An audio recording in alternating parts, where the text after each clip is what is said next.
नमस्ते मेरी प्यारी पब्लिक, आप सभी का सैदपुर के बेस किंग, सुर के बेताज बादशाह, आपका अपना किंग डीजे अनिकेत राज हार्दिक हार्दिक स्वागत एवं अभिनंदन करते हैं। और इंतजार की घड़ियां समाप्त हुई तो लीजिए पेश है आप सबके बीच में डीजे अनिकेत राज की एक दमदार प्रस्तुति।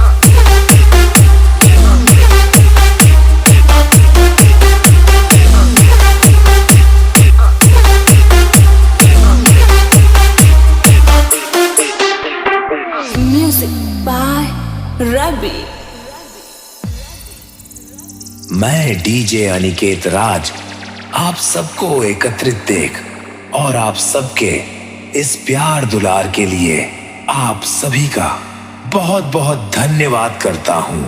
आपने मुझे बुलाया, ये मेरा भाग्य है, लेकिन मैं आप सबके बीच में हूं, ये मेरा सौभाग्य है। आप अपने इस प्यार दुलार को ऐसे ही बनाए रखना, मैं आपकी सेवा में हमेशा तत्पर रहूंगा। तो आइए आप सबको सैदपुर के डीजे अनिकेत राज के भयंकर बेस से रूबरू करवाते हैं। डीजे अनिकेत राज।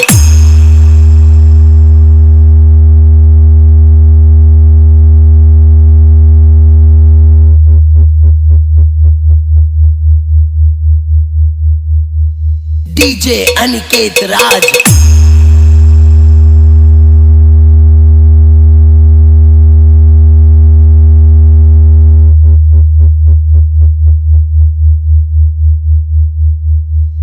डीजे अनिकेत राज।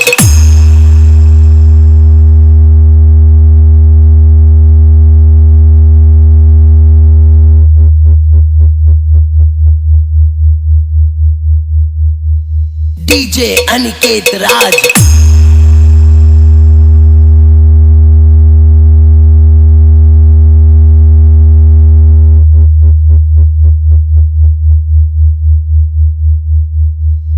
डीजे अनिकेत राज। डीजे अनिकेत राज का नाम और पहचान सब आपकी ही देन है। मेरे लिए मेरे चाहने वाले ही मेरा सब कुछ है।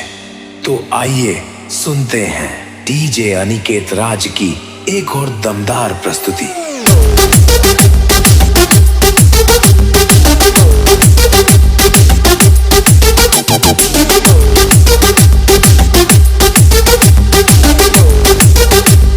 डीजे अनिकेत